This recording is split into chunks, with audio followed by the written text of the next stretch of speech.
Talk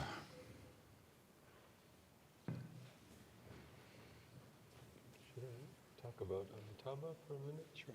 Yeah. Yesterday somebody was asking about this mantra and Buddha Amitabha. You were promised a little bit more about it today, I remembered.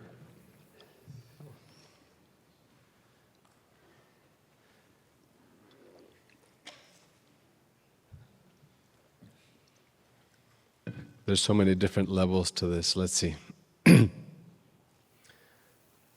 One way of looking at Buddha mind is as having one nature, but at least 5 different primary qualities, like the different facets of a jewel. It's a single jewel, but there's different faces depending which angle you look at it or what job you need it to do.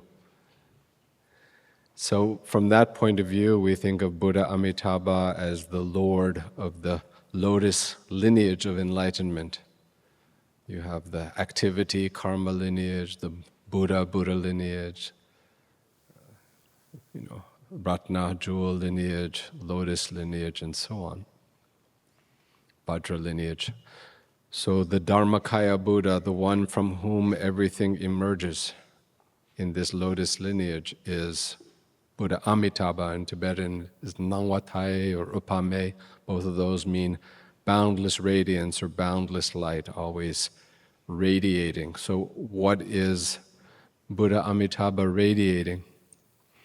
Well, first he's radiating what we call Sambhogakaya, or perfect form expressions of his nature in the form of Chendrazik Avalokiteshvara, compassion, and female aspect, Tara, also emanating from Buddha Amitabha, in order to engage in enlightened activities associated with this lotus lineage. The lotus lineage is associated with, of course, loving kindness, compassion, proactive compassion, but also passion, passionless passion, meaning the energy of passion free of attachment.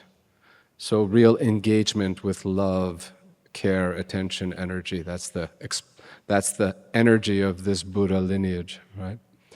And then the next level is the emanation of Guru Rinpoche, Nirmanakaya.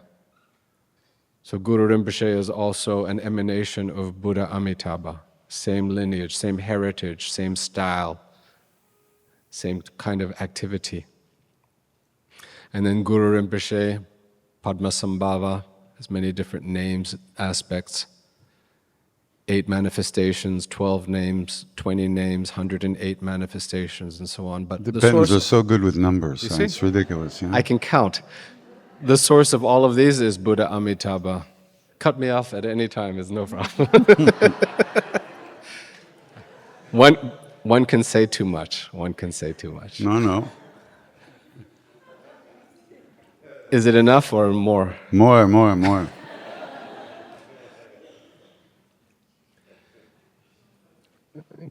Krishna Das told you yesterday the connection of Buddha Amitabha with this pure dimension of experience called Sukhavati, Dewachen, the land of great bliss, like we were talking about this morning, Guru Deva Chambo.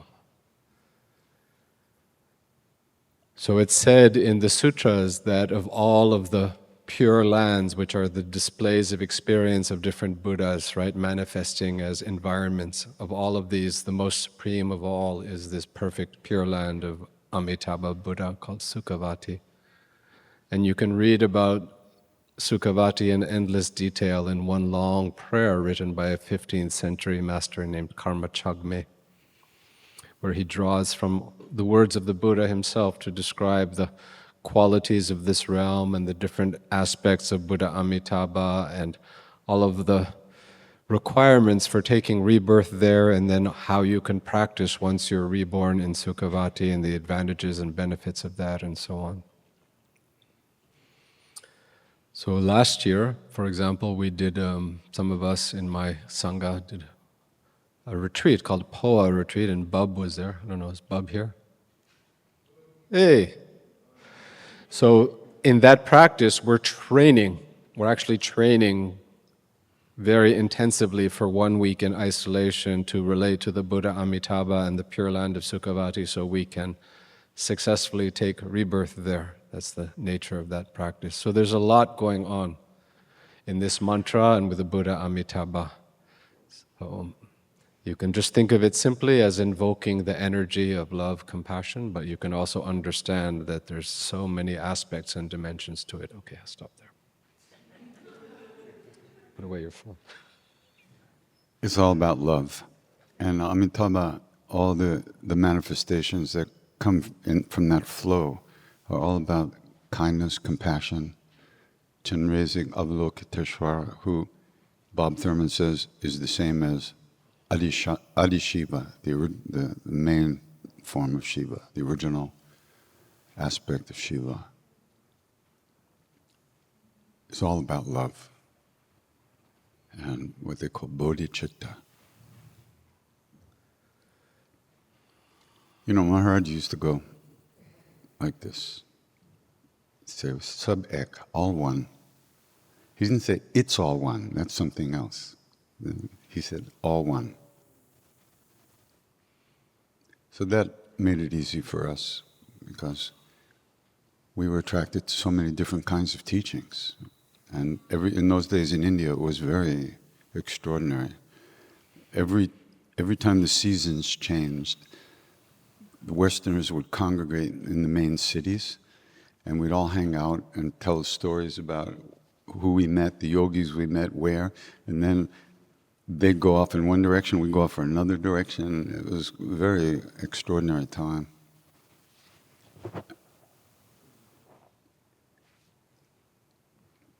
Very wonderful time for us. The Tibetans were pouring out of the mountains into India. Actually, I was at the Burmese Vihar one day, and Lama Zopa and Lama Yeshe walked by. They were walking from Gaya to Bodh Gaya, and that's when I first met them. And then years later, I was in they asked me to sing at this concert at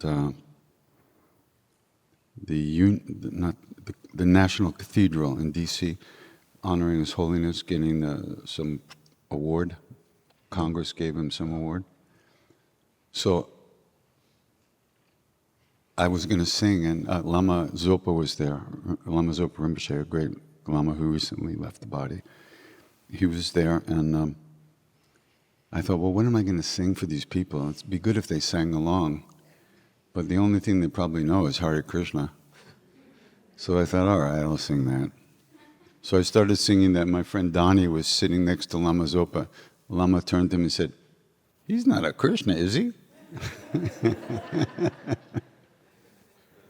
And then I was on the elevator with him later, just the two of us, but I didn't say anything. The amount of love that these beings pass through to us it's inconceivable. We didn't get that kind of love from our parents, no matter how much they loved us, because they didn't have that kind of love. Unconditional love is unconditional. It's equal for everyone. And it doesn't depend on your personal relationships. It's based on what's real within each one of us, which is that love that lives within us. And all these practices are about uncovering that. It's not something we get or add on. Do you think Garchin Rinpoche asked you to do that mantra because of its natural affinity to the practice that you're doing? Probably. I never asked him. I just did it. Yeah, but it's... And Garchin Rinpoche is an incredible Rinpoche living in Arizona now. He signs his name, like on a picture, he doesn't sign Garchin Rinpoche, he signs bodhicitta, which means living awareness and mind of light and enlightenment.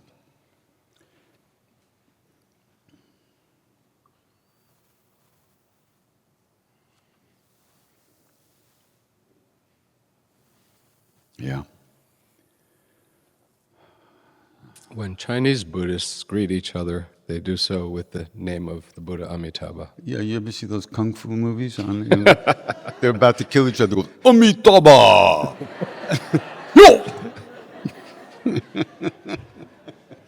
It's a good way to go. If you gotta go, you go with Amitabha.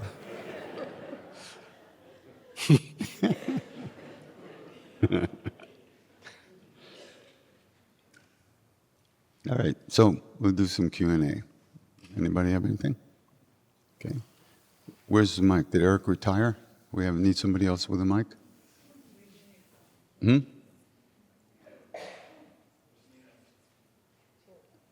Okay, so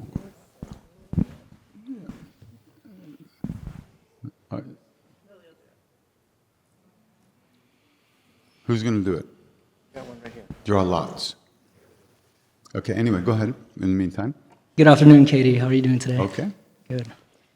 My question is, how does one self-love and heal without hitting rock bottom?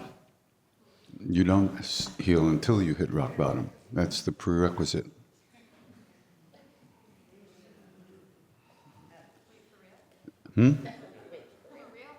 For real, sure.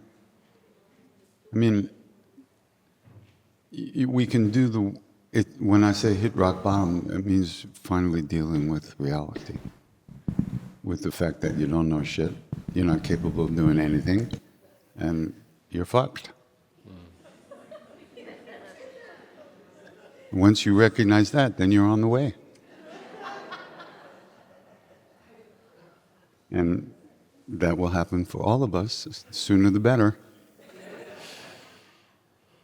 Yeah, I mean, it may not happen quite like that, but this is what Buddha said when he came out of the jungle. He said, yo, monks, shit don't work. That's what he said. There is suffering. No matter how you try to rearrange the outside world, whatever we think of outside, it's never going to be enough.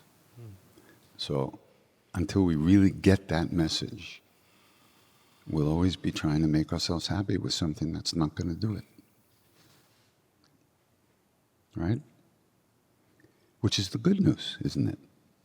Because if we recognize it's not going to do it, then maybe we won't invest quite so much of our time and effort and energy in trying to manufacture something. But we do, until it falls apart again, and then we recover and try to do it again. And then it falls apart again. And after we get off the meds, we try to do it again. But when we recognize that it's not supposed to work, it's not made to work. What works is who we are.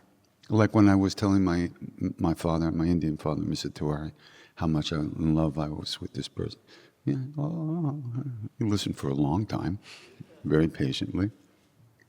And he said, my boy, your relationships out of business? He said, do your business, enjoy. But love?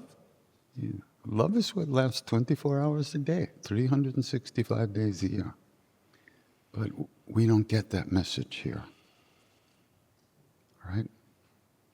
Which is unfortunate, which means that we spend a long time wandering around looking for that message, looking for that love when it's always here. But until we really hit that wall enough to go, wait a minute, maybe I don't have to hit that wall again? And we say, okay, what else could I do? And then our practices really start to be alive. Because we see this is the way, this is what's going to give us what we need. Yeah.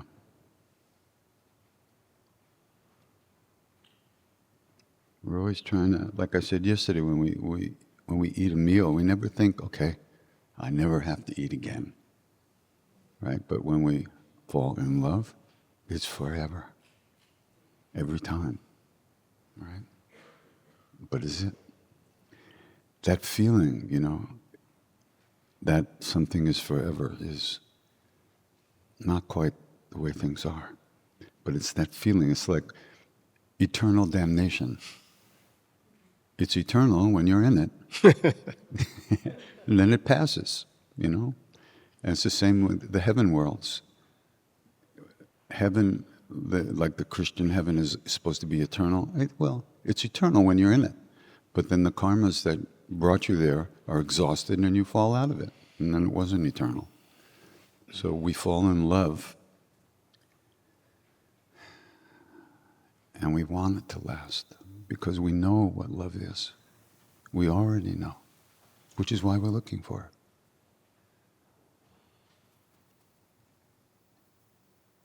it. But we got bad aim. That's our problem. We keep looking outside for stuff because we don't love ourselves. And how are we going to find that? Did our parents love themselves? Did our grandparents? Did their grandparents? Nobody in my family, they didn't even love each other. My grandfathers used to fight over the part of the chicken that goes over the fence last, you know? And they would fight over that. It was like a delicacy. They hated each other, my grandfathers. So that's how we grow up. And, you know, in these days, the other side, the so-called East, is not so much better. I remember when, in the 80s, when Asian MTV hit India, and then you go see all these Indian kids walking around like gangbangers, you know, it's like, what is going on here?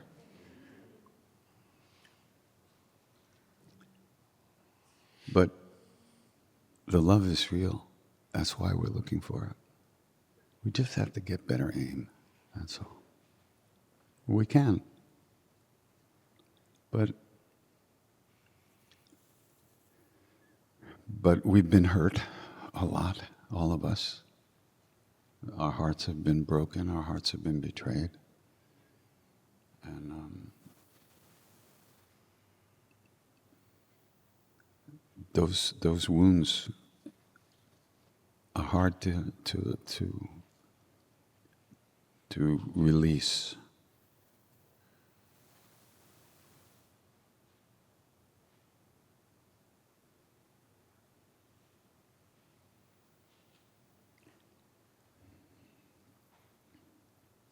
But there is a love that truly exists and is available for everyone all the time. And you don't get it by being good, you don't lose it by being bad. Sometimes it's the other way around. Sometimes you get it by being bad. I did.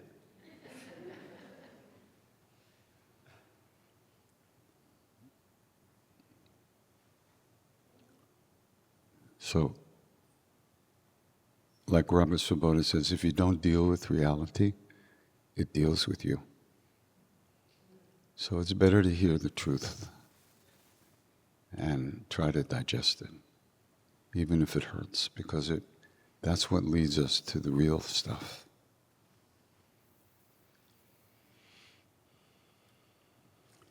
He's supposed to be the heavy. I'm supposed to be the nice guy. I don't know what's going on here.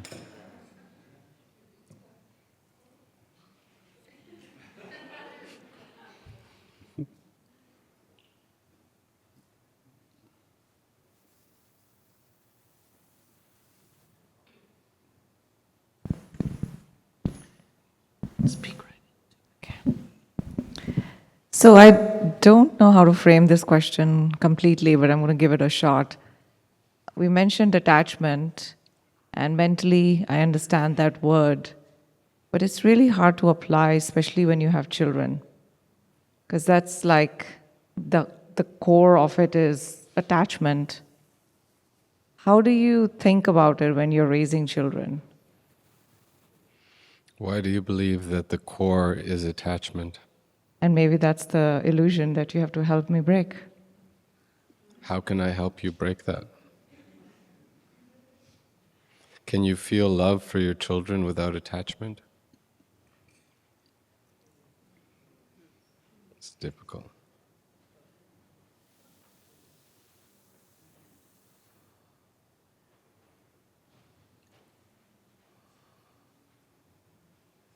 First, you have to understand what that looks like.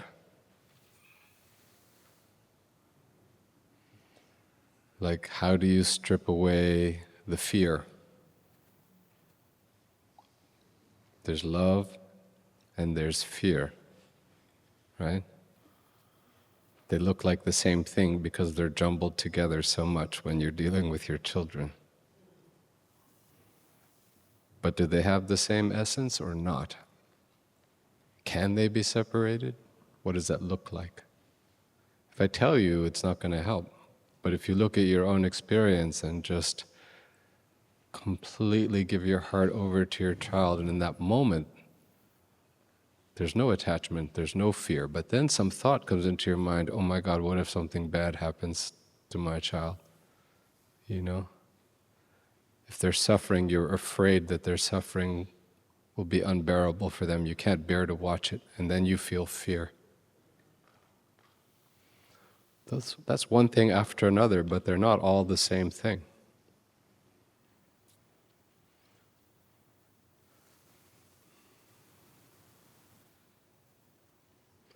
Especially when they're teenagers, you better be able to love without attachment.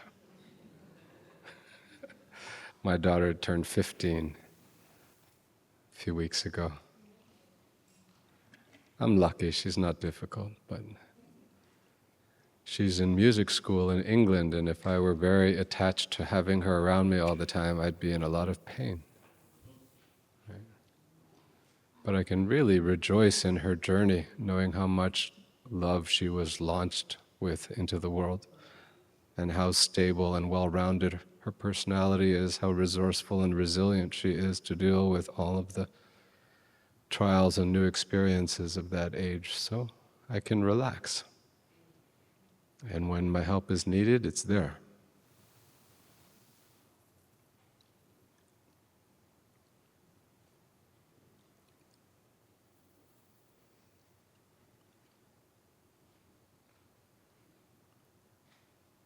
What does the good guy say?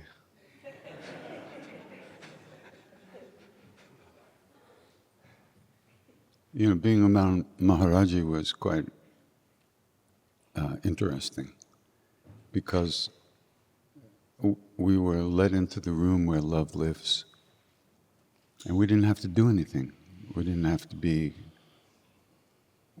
even like each other, the Westerners. Half of us hated the other half of us, you know, it's like, and then God forbid somebody gets in your way when you're on the way to touch his feet, you know, like, get out of my way, you know, it's like, but he loved everybody the same. And, you know, you gotta, detachment isn't cold. Detachment isn't not caring. Detachment is real love. Is letting a person be who they are, and not, like he said, projecting into the future all the negative stuff. That's not love or anything else. That's just mind stuff. So then Maharaji would love us, you know, we would be in this extraordinary place of love and bliss and happiness, and then we'd see him walk across the courtyard and get into a car and drive away. You know, and then he was gone, like for months. He left us. He didn't not love us, but he was not attached to us, personally, personality-wise. Love is what's real, but we don't live in a real world. We live in a world of our fantasies and our imaginations and our subjective projections on the outside world.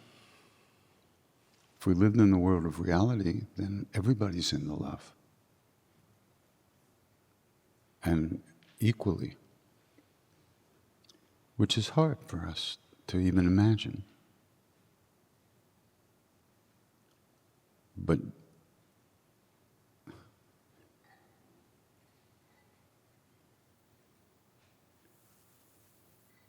when I was going to kill myself in the temple,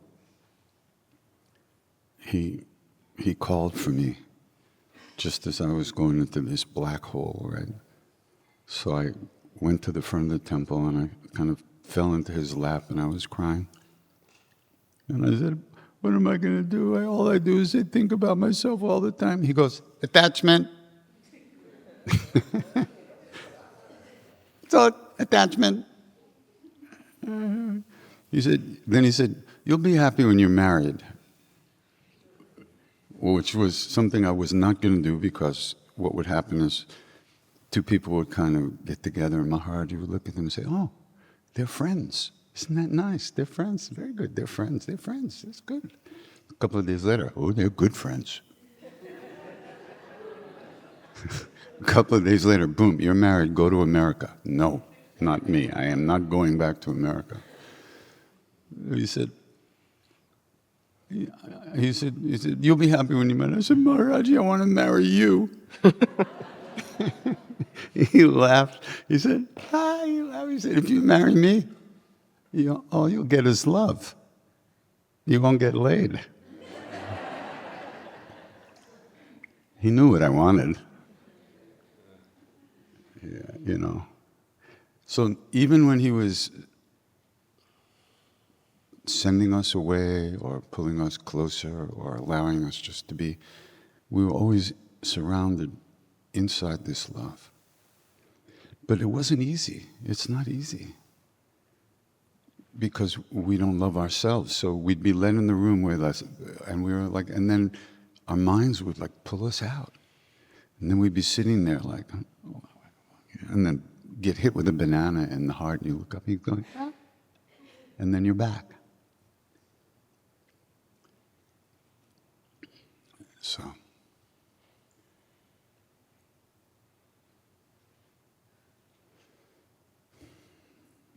We can understand what it is not to be attached. It's very hard for us to let other people be who they are. We always want them to be what we want them to be, so they will push our buttons and make us feel good. And in return, we'll push their buttons so they feel good.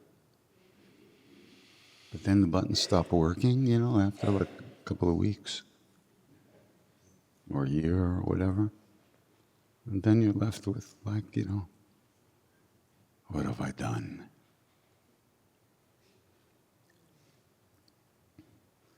So remember what Tawari said. He said, relationships are business. He said, do your business, enjoy your business.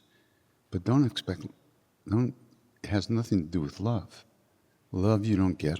It doesn't come and go. It's our natural state. That's the real love. You don't get it from someone else. You don't fall in it. You don't fall out of it. It's the place we sing to and the place these names come from. And so as we doing our practices, we notice we're not paying attention. We come back for a second or a half a second, then we're gone again. And we notice and we come back. That coming back, that's a good thing. But you can't, our personal will can't do that because we're gone. But somehow we come back. And then we try to remember that we're actually in a room full of people actually singing. And then we're gone again. So we come back.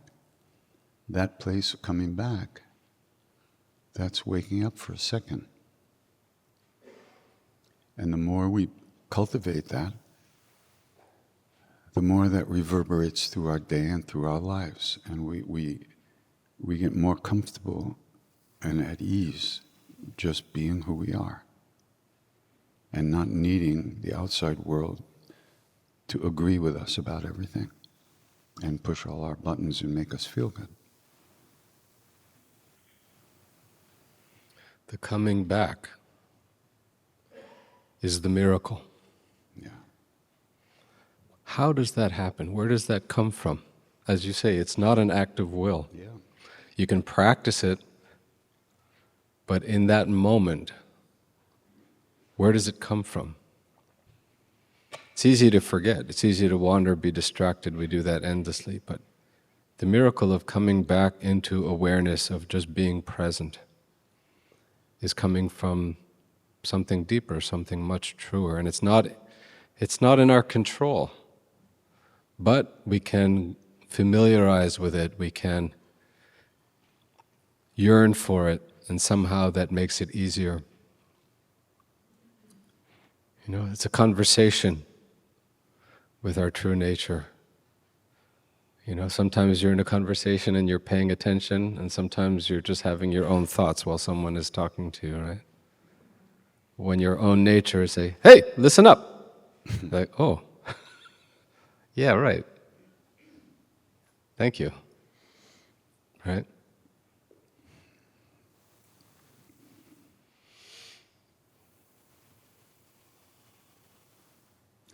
And at the same time,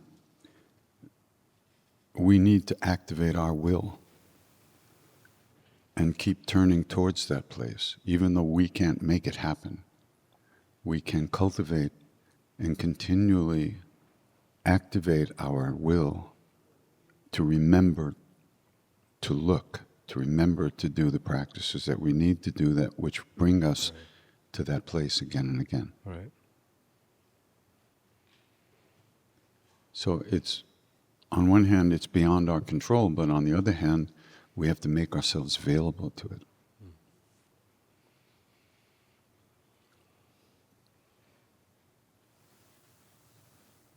And that's kind of scary when you think that, you know, wait a minute, I can't really make this happen. You know, how did this happen? Where am I? Who am I? What am I doing? How did this life start? How did it turn into this? You know? Well, Ram Ram. And that's all I can say. Who has the microphone? Because people are looking for it. Hello again. Hi. Yeah. Okay. Thank you for broadening perspective on such like basic day-to-day things. And what's coming to me is the world of the senses and pleasure. I would probably confuse pleasure with love and love with pleasure. It's easily confused. I'd like to understand this concept of marriage and of sticking it out, or the concept of letting go and being free and feeling pleasure and being detached, and all these constructions of what is correct and what is incorrect and what is true spirituality and what is not. It's confusing, and I'd like to understand it better. He'll explain. He wants me to answer that. I saw that coming.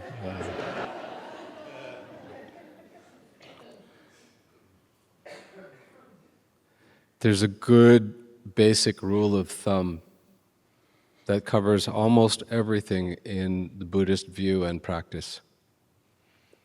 And the rule of thumb is, are we creating more suffering, or are we learning to relieve suffering?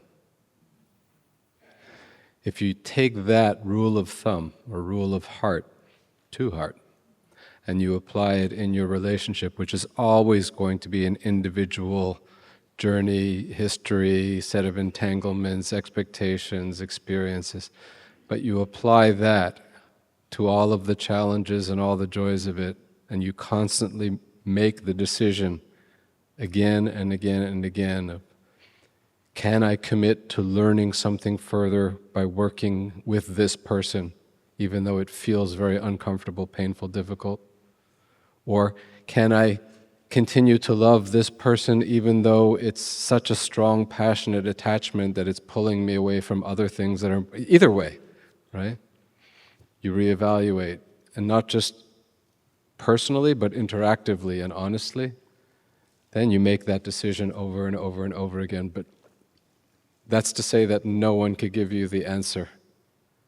You have to arrive at it through the interaction, through the experience, through the relationship, and through being in touch with and effectively communicating your own deepest values and yearnings, right? And you'll fool yourself, you know, 90% He's the of the bad time. guy. He's the bad guy. What? Okay. Yeah, we fool ourselves because we don't want we want pleasure and we don't want pain, and we'll pretty much do anything we can to avoid pain, which means clinging to pleasure for most of us, and that also doesn't work though. So we'll fool ourselves into thinking we're doing something that's going to relieve suffering, only to find out that we've just stepped in deeper shit, which is the way we learn. Unfortunately, it's the only way we learn, is by living. And you see yourself doing the same stuff over and over. After a while, you can actually not do it after a while. So, Is it helpful?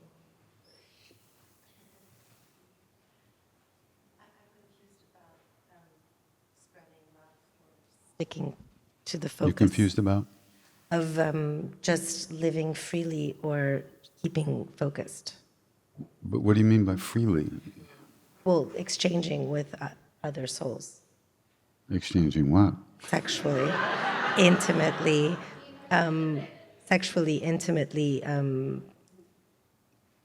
engaging, Well, indulging. indulging is whatever, but there are people who have open relationships, and it works for some people. It doesn't work for other people. What's the spiritual view on that openness? Simple. Versus You want marriage. it? I Don't want it. take it. That's the spiritual view. One spiritual view. Maharaj used to say, he said, you want this chai? Don't take it.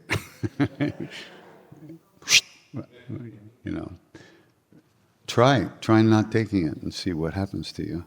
You'll burn. It's just so painful because you want it. Because we do confuse pleasure with love, but they're not the same. But if you're in a relationship where people are open to exchanging pleasure, with more than one person, then it's no problem. But if you're not, then you have to deal with that whole situation. I don't think there's there's all kinds of different yoga practices, and there's no judgment about pleasure being bad. It's just, it doesn't usually do what you want it to do, which is to make you happy for long, like, 3 minutes maybe. Okay, 3 hours on a really good day with the right chemicals, anything could happen. But still, you're pushing it, sooner or later, it's over. But love doesn't come and go. It's never over.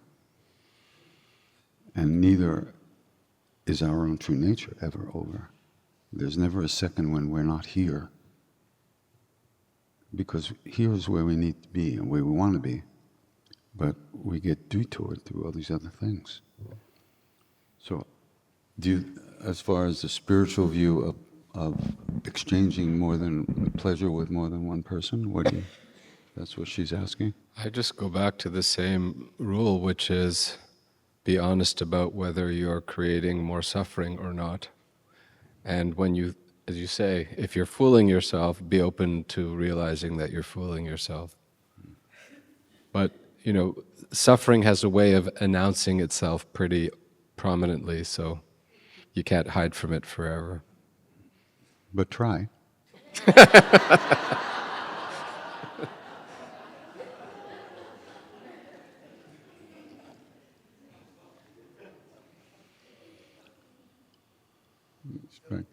Okay, yeah. Okay.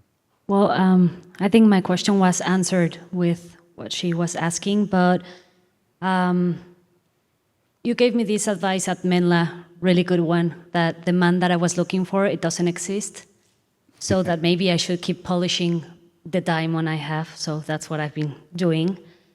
But I just want to know, like, if it's considered something from the outside, the physical affection, because it's not only sex, it's also the physical affection, like a hug or something. Is that considered something from the outside, or is it something that any human would need? We are human, most of us. And we have all kinds of needs and all kinds of desires, and there's nothing wrong with any of that, as long as you don't expect it to be ultimately forever, which is what we do. There's nothing wrong with affection and kindness and caring and friendship and love, caring, as long as you're trying to deal with it in a real way. That's all. And whatever, if I said something to you, it sounds like that was one little minute, but I wasn't saying that you needed to be celibate for the rest of your life in order to be happy. Okay? You should really suffer. So you'll be happy then. But yeah. We're in relationship to everything all the time.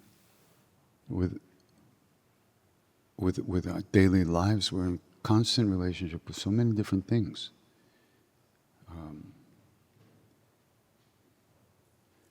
And ultimately, we're only dealing with our own version of things, you know.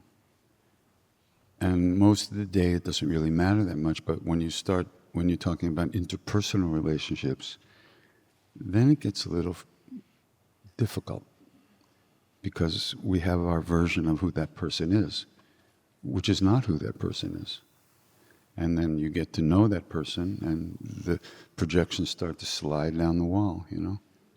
What you do at that point is very interesting. Do you try to find that person and engage with who that person already is, or do you run away, or do you get depressed because your projections are sliding down the wall? You know, I mean, those are good moments where a lot of good work can get done at those points.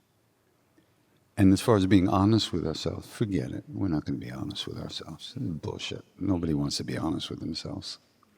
We just don't want to have any pain.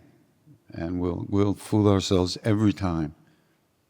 But reality has a terrible habit of rearing its ugly head every once in a while when we're not expecting it. So you do the best you can. And of course, nobody wants to suffer, and mostly we don't want to inflict suffering on people. But sometimes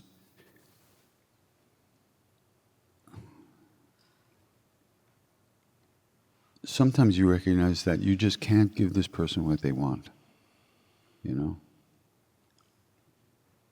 And you can't change what they want, because they want what they want.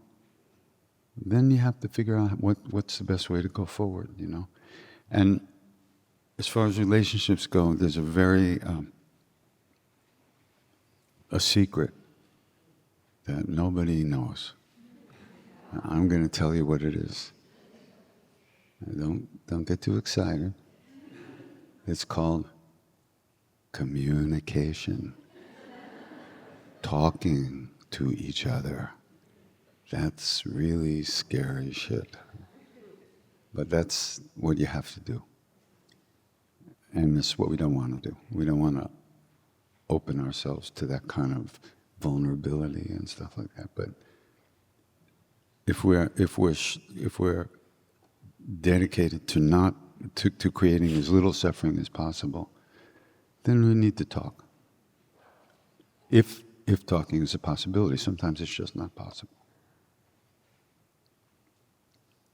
Then you just have to do the best you can.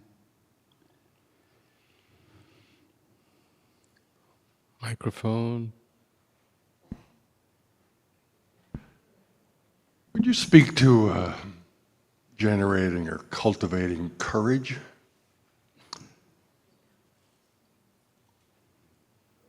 You know, I'll let him, but I was sitting with Maharaji in an apartment building in Mumbai around Christmas time, 1972. And Maharaji was lying on the bed, and I was sitting on the floor doing my spiritual practice, which was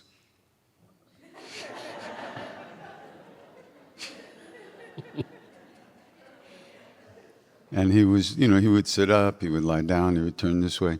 And hours went by, nothing was ever said. All of a sudden he sat up and he looked at me and he said, "Courage is a really big thing." So there was one Indian guy there, and he said, "But Baba, God takes care of his devotees. Courage is a really big thing." And then he went back to sleep, and I went, "What the fuck? What's going to happen to me, you know?" What's he talking about? What courage? What, you know? And that reverberated in my head, and still does. And there were times in my life where all I had was the memory of those words, right? I was destroyed. My life was over. I was in danger. It was all over. I just had that memory, and that was just enough to get me to move 1 inch out of the way of the danger, you know? So it's just, you know, so I don't know. But I had that. Courage is a really big thing. I mean, woof. Well, because he knew everything. I don't know, what was he seeing, you know? Hopefully it's already happened. Otherwise, what'll I do? What, you want to say something about courage? Yeah.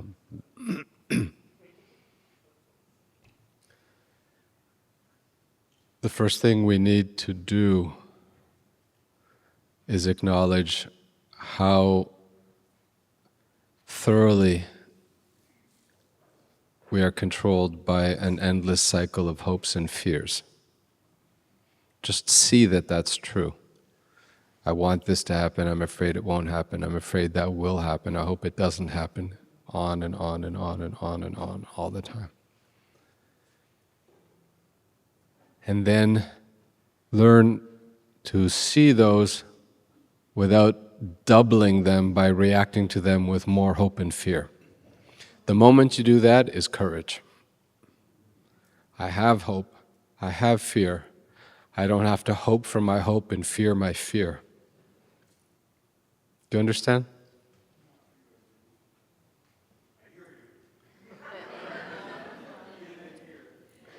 We don't just have these hopes and fears that push and pull us,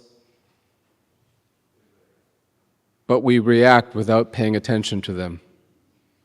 And so we add another link in the chain, and another one, and another one, and another one.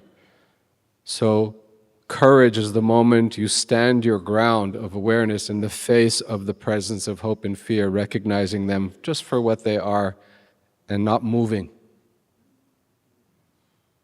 Because then another possibility opens up that you wouldn't have seen if you just reacted and reacted and reacted and reacted. I'll give you an even simpler way to look at it. I hate peanut butter. I just don't like it, you know. And I don't like boiled peanuts, which people gave me when I was a law clerk in Alabama. Like, what is that? Wet, mushy peanuts in a bag. Oh, this is the greatest. No, it's not. It's terrible. I like almond butter. I like cashew butter. Peanut butter? No. So I was in Nepal recently. I went to the grocery store. They have a whole aisle.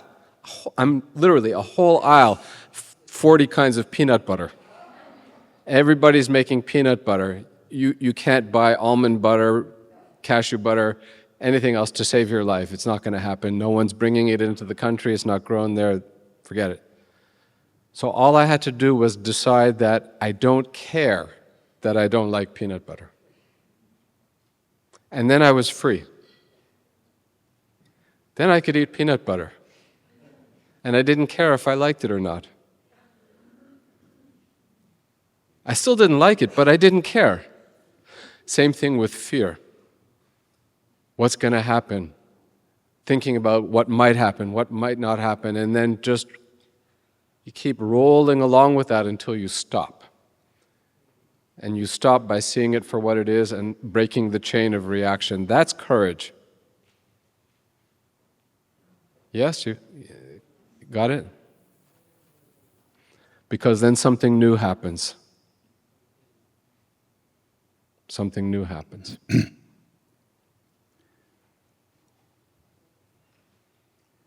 And as also as present, the more present we can be every day, the more present we can be when the things that we supposedly afraid of happening actually do happen. And we get the strength not to be destroyed by that stuff. But it's practice, it's part of practice is learning to release and come home, release and come home.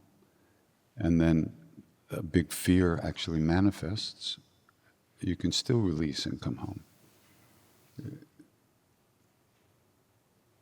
Where's the mic? Give him the mic. Oh. All right, wait. We're still talking to this guy over there. Go ahead. We can hear you. It's not so much fear stuff. We ran from grief, but lived through 6 rounds of chemotherapy. They threw light in my brain, and I'm sad about that, but it's what it is. I pray as much as I can, and I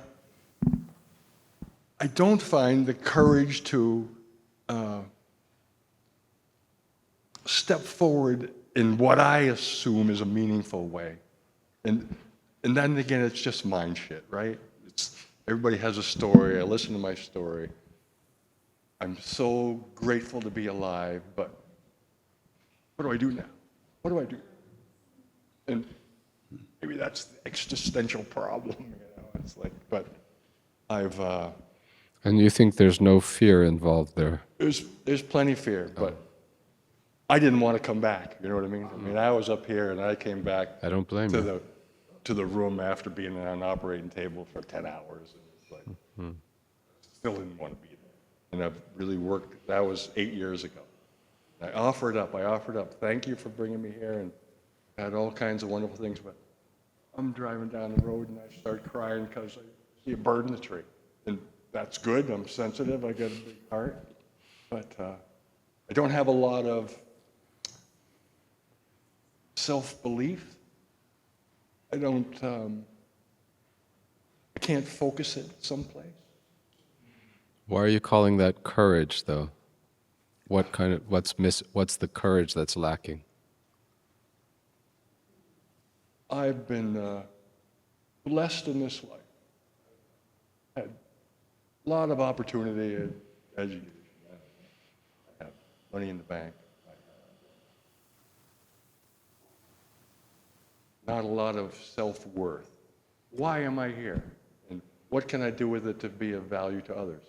People appreciate me for being a loving, kind, gentle man, but somehow I can't turn that around and have compassion on myself because I don't feel like I've done enough with what I've been given.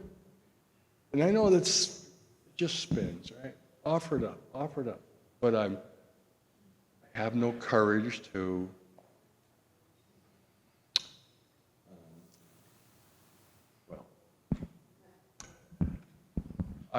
the question I asked was, how do I come to grips with... Microphone. We're not going to let you go until we fix this. No. I don't know about a fix.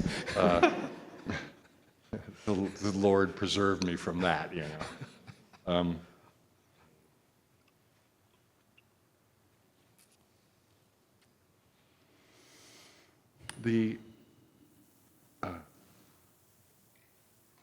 I think I'm stuck in that I don't have the volition to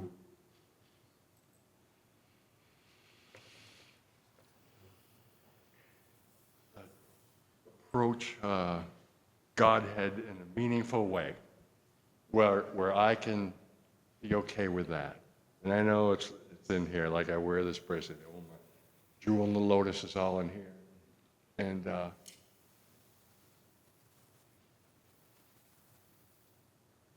yet I'm a stranger in my own self, walking through this. I'm strong. I've never been accused of being a coward, but I don't have courage to step forward now, and I don't know why I think I need to have that. But I feel a real lack there. And I hear you say, you know, there's I can't be attached to one or the other. Think that one is running me when it's not. But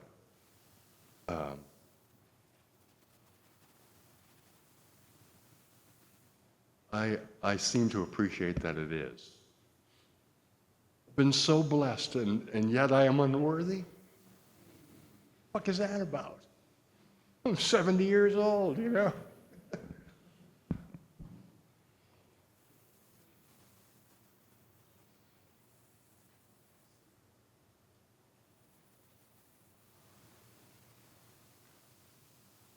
I'm so grateful for being preserved in this life, but I don't know what to do with it. Oh, you're really good at giving yourself a hard time, too. Yeah, it's been a lifelong struggle. I wish I knew how not to.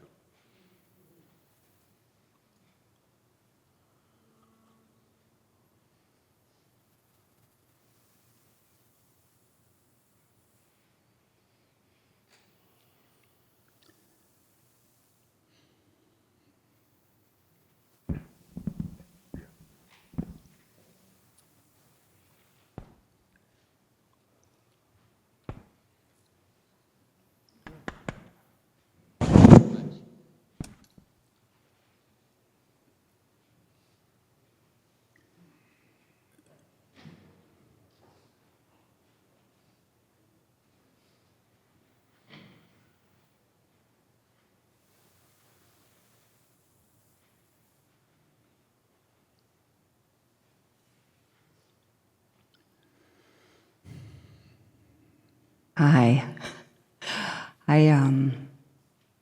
I have some ambiguity in my head about my personal understanding of meditation versus praying. And I think it's upbringing and then my exposure and my desire to figure things out. And I wanted to thank you, KD, for blessing World Values Day this past year, and I met you at Omega, and a branch fell on my head, and I said, okay, I'll ask him. I didn't know where that was going to go, and I thank you. That was a real blessing for people to listen around the world. And the song that you selected was Calling Out to Hungry Hearts. Mm-hmm. And when you selected that, I was taken back at first, going, oh, heavy. But exactly what, thinking of world values, what we need. And I think the idea and the concept I come to here, and every time I go to any kirtan, is my selfishness of meditating, that transcendence. I get to be with spirit. I get to go there. And it's very personal and wonderful and powerful. And then there is the concept that's part of that song, the recognition that there are people suffering. And as a human, that beautiful transcendence to spirit is so different than my humanly acknowledgement that there's hungry hearts suffering. And I have a hard time, and I guess I label that as prayer. And you were talking about unconditional love. How do we acknowledge and accept that there's so many hungry hearts struggling and in pain and not feel all that? How do we give that love and feel that joy, that transcendence? Or is it a different kind of meditation prayer? Do we have to put our spirit in a different energy? I get lost.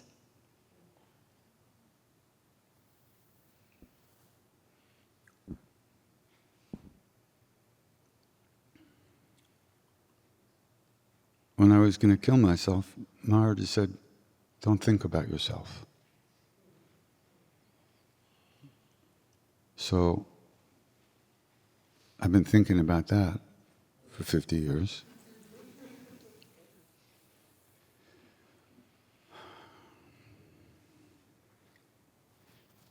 The Hungry Heart's prayer comes from Bernie Glassman, who was a joy on the earth.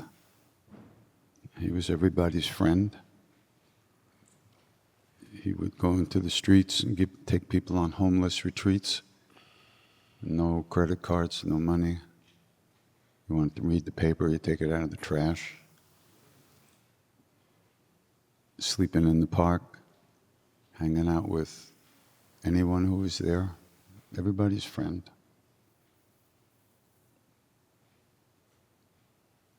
Because he experienced directly the interconnectedness of all of us.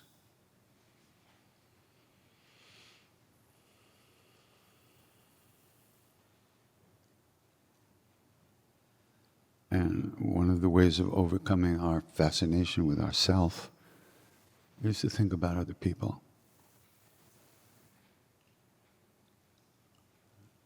It's not to dwell on the unhappiness, but recognize it and do whatever we can to help.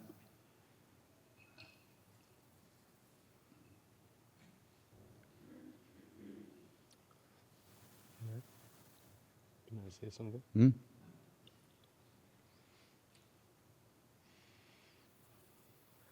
I mentioned this morning about how in sadhana practice, in my tradition, we always have three parts: the beginning, the middle, and the end. The beginning consists of genuinely refreshing, refining, resolving what your purpose or motivation is for whatever you're about to do.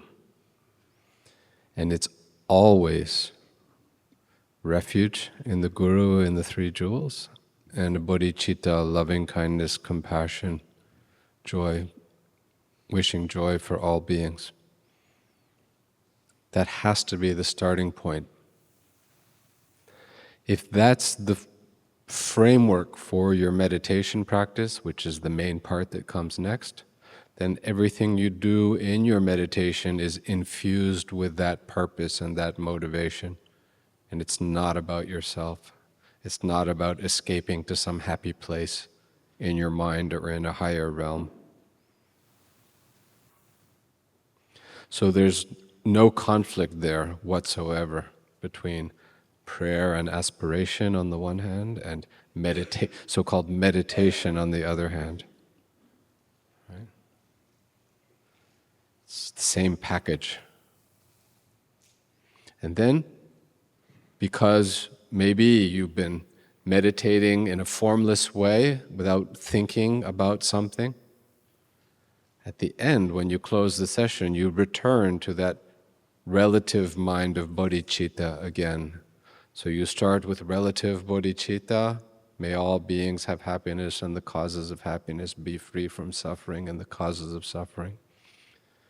Find the great joy that comes through practicing virtue, and find great equanimity and equilibrium in all situations. You wish that for all beings. Then in the middle you have ultimate bodhicitta. If you're practicing like Dzogchen meditation, Mahamudra meditation, Chan meditation, right? You're not conceiving of anything. So then, in a sense, there's no active virtue mind happening, but then you return to it again at the end.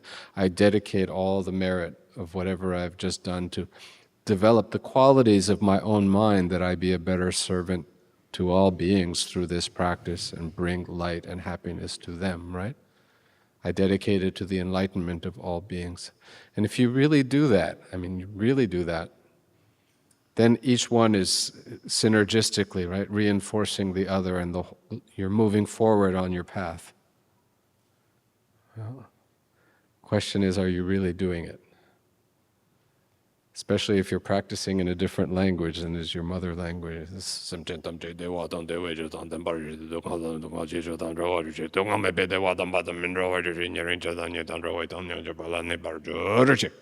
you do your meditation. Well, did you feel it or not, you know? Sanskrit, Tibetan, whatever. So, a lot of my students just want to practice in English, and I get that, because then they can connect with it better in a heart way, and then it works better. So that's my answer to your question. You know, when we start to chant, I always sing that little thing at the beginning. That's the refuge part. Because the line in there says, I go for shelter or for refuge to the messenger of Ram, Hanuman, the one who brings Ram to me or brings me to Ram. That's we're entering into that flow of refuge and shelter. And then we chant, and then at the end, we wish everybody gets happy. We share the energy that we just bathed in with everybody. Sneaky.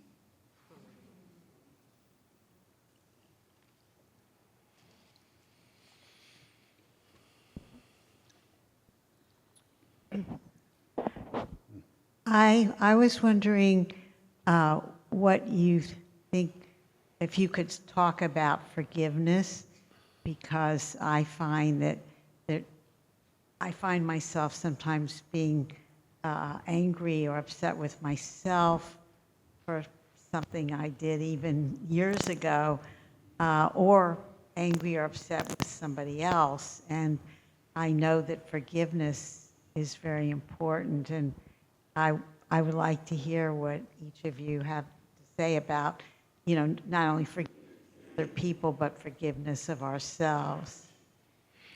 Is there anything in your life where you find it easier to let go of something that you're holding on to?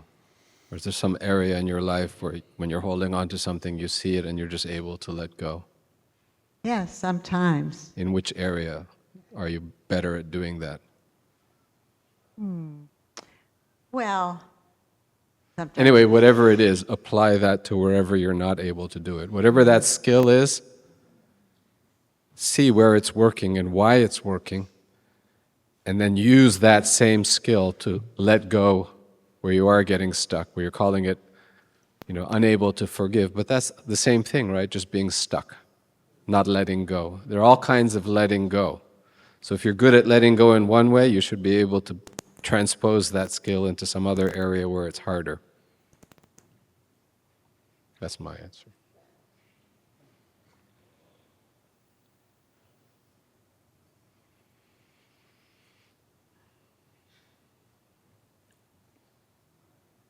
I don't forgive anybody, ever. I remember somebody punched me in 4th grade. If I ever met that guy now, I'll fucking kill him.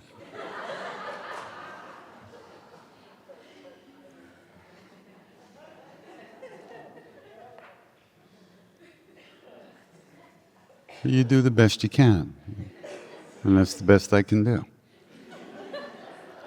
And I forgive myself for that.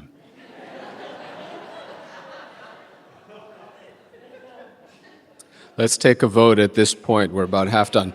How many people here think he's the good guy and I'm the bad guy? Nobody raised their hand. Okay. I forgive you.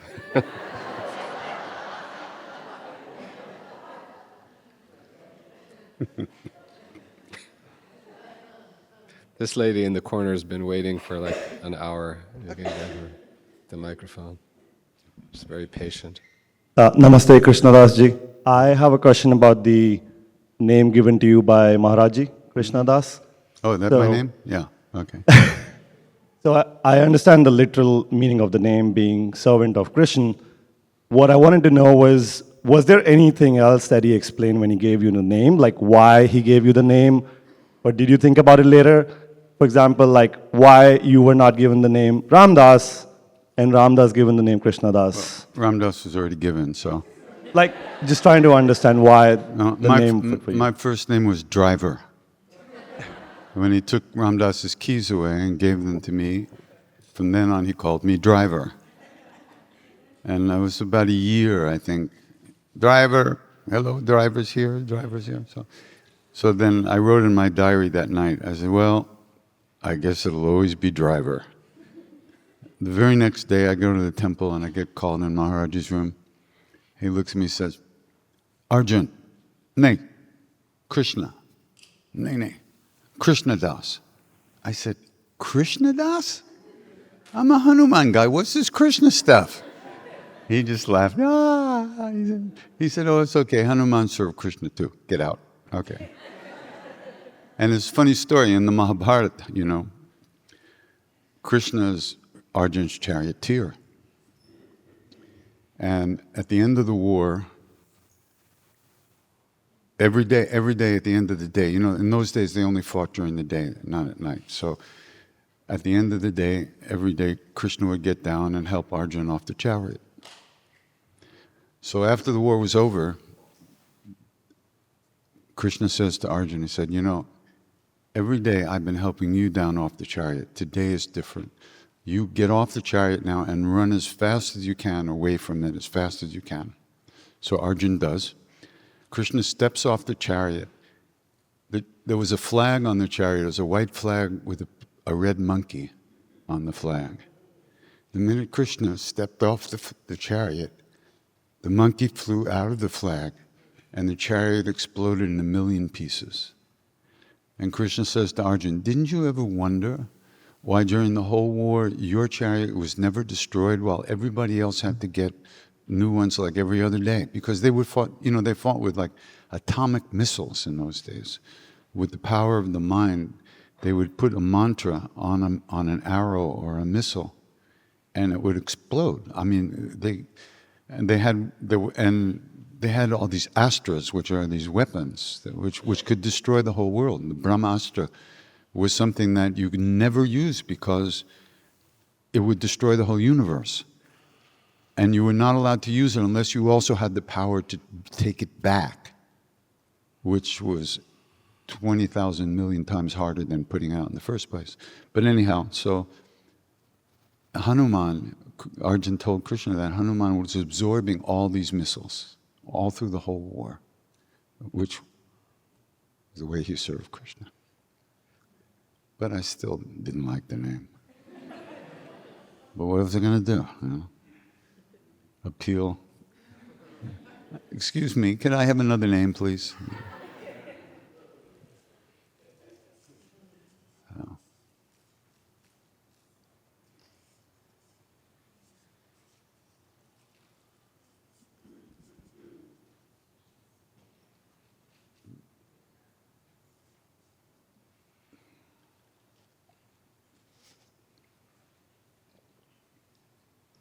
There, I had a question. Told me to stand up for the camera. My question is about non-doing and surrender. So, could you give your views on this feeling that comes up about not being the architect of your life, and it's sort of unfolding, and you were never the architect of your life, and letting go of control and surrendering. Thank you.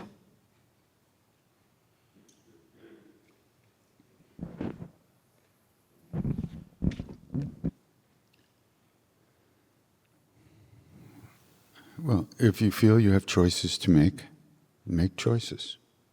Very simple. We live in a relative world. We're not aware of previous births or future births. We're not aware of why we became who we seem to be. And so we're faced with many choices during the day and in our lives. So you make the best choice you can.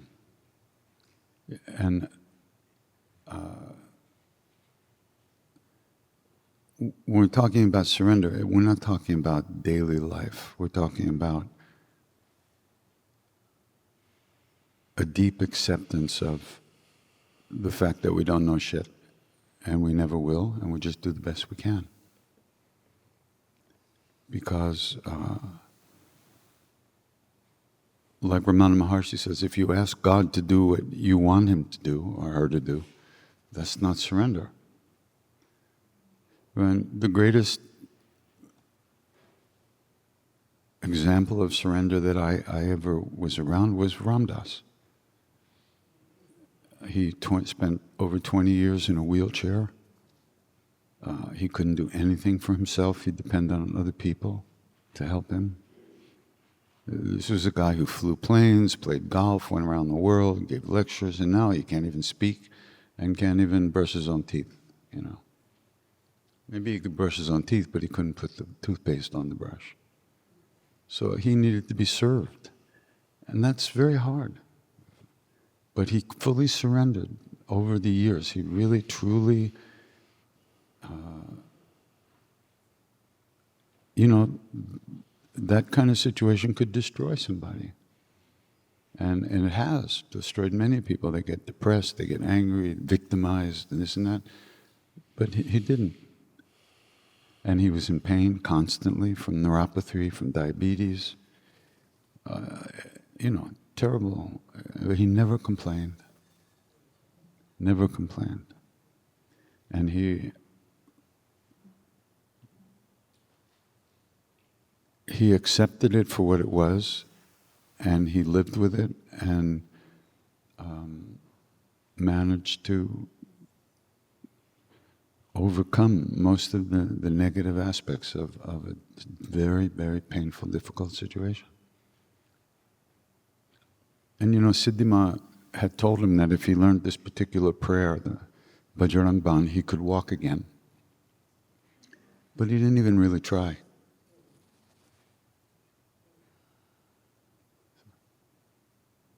But, and he was joyful. You know, it wasn't like he was faking it. He was truly alive and connected, and he spent most of his time hanging out with Maharaji, not being pissed off that he was in a wheelchair, which is a really big thing.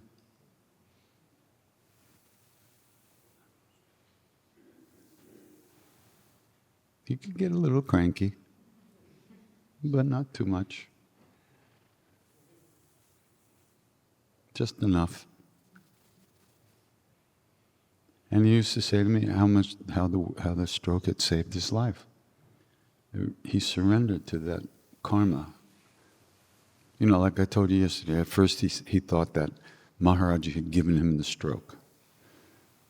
And then he was lying there in the hospital looking at the pipes on the ceiling and not thinking about anything spiritual. And he said, well, I failed death, he said. You know, but he wasn't dying anyway. But Siddhima straightened him out. And she said, Ram Dass, Maharaji didn't give you the stroke. He would never do something like that. The stroke was your karma. What it gives you is the strength and the grace to overcome the negative aspects of that. And then he did that.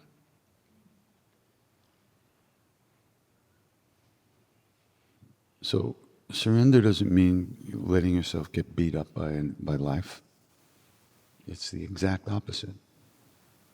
It's taking full presence and control of what you can control, which is your own choices, which are already programmed anyway, but we're not going to talk like that. And just doing the best you can every day, every moment of every day.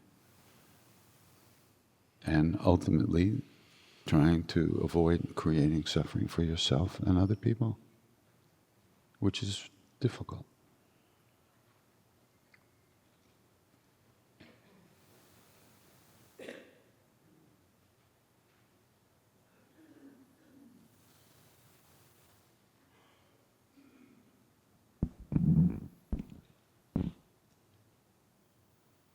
Tulku Sherdor, I have a question. Something you said this morning, this is kind of a stupid question, but you said that we were talking about some unhealthy mind states, and that you said, well, they're not going to change unless we stand up to them, and you kind of alluded to it just now with the hope and fear, getting stuck in the hope and fear kind of thing. And I was really curious about it afterwards, because it seems to me like, well, wait a minute, that's something composite. It's conditioned, right? So shouldn't it fade away or change without? It's called the eternal return of the same. It's not the same thing, it's the repetition, iteration, the energy just keeps recreating itself from moment to moment. That's the chain of karma. It's called habit formation. We have 4 problems. We have karma, we have negative emotions, we have habit patterns, and we have wrong views. Yeah. Only it's 4. Only 4. Wow. Only 4. Each of them produces the other ones. When you have the negative emotion, it gets ingrained in your awareness, becomes a habit. Next time, same situation, that habit pattern in the right conditions and circumstances manifests as that emotion again. It's like, and that creates bad karma, of course. An example I give is the old, wild, wild west wagon, these big, narrow, wagon wheels that would go on the, westward journey. First wagon goes by, the road is a little bit muddy, it's been raining, makes a little rut. Next one comes by, just the wheels naturally slip into the same rut. By the time the last wagon in the wagon train there, it's like deep in the rut. There's no possibility of it ever going to the left or going to the right. It's going to follow the same track. That is the conditioned mind. Goes to the same place over and over and over again. What interrupts it? Awareness in the present moment, recognizing it, and not creating the next link in the chain. So it's not that it's not conditioned or that it's not changing, but the process of reemergence, reappearing, is happening over and over and over again, as long as the mechanical cycle, the mechanical cycle of karma creation, of indulging negative emotions, believing what they tell you, reinforces the habit. You see, it just keeps. But because it's conditioned, it can be cut off in a moment of awareness. Awareness is not conditioned. The conditions for awareness to arise may be conditioned, may be not conditioned. That's the miracle we were talking about before. But it definitely disrupts that particular pattern of karma recreating itself over and over again. And even just recognizing that, once again, you're actually believing what you think, could be enough to break that chain. Because we believe everything we think, which is really crazy. I'm waiting for your brows to unfurrow so we can move on. So, how come it doesn't happen on its own? Like the good stuff. Well, that's a good question. Just fine, all on its own. Like I don't have to interrupt anything; it falls apart. So, it seems like there's a different system at play with the more, I don't know, let's say more difficult mind states. They seem pervasive, and they. So what falls apart easily by itself? Which? Good stuff. What's the good stuff? Like what? Brownies. Brownies. You run out of brownies. Sometimes that happens. But Yeah. But just. And that running out of brownies is good or bad? It's bad. Right. Exactly. That's my point. But if you're diabetic, it's good. That's not my point. My point is the conditioning for the more negative mind states seems to be When the brownies run out and you see that it's possible not to be upset by that or care, then the brownie running out negative karma formation is over. Okay, but no. Let's say there's unlimited brownies. I have all the brownies I need. Okay, then you'll get sick of the brownies. Then you have that problem. And then you're happy they ran out.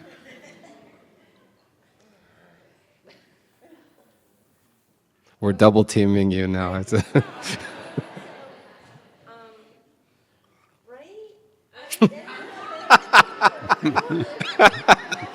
She's looking for an ally. So pervasive. Oh, we didn't talk about the all-pervasive suffering of conditioned existence. That's true. Dagnabbit. There's the suffering of change, there's the suffering of suffering, and there's the suffering that pervades all conditioned existence. Oh boy. No matter how many brownies you have. News in there somewhere. Or few. But that's not what's happening. What If habit anything, what habit do you need to break right now in talking to me so that you'll be content? What are you doing with your mind by asking over and over again and not being satisfied? What is that pattern, and how do you break that?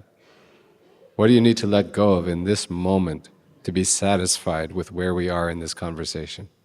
an answer, like I want to know, like no. Mm-hmm. I want to know. So that's your habit. Oh yeah. Yeah. Now you see it. Now you can work with it. Good luck. Next question.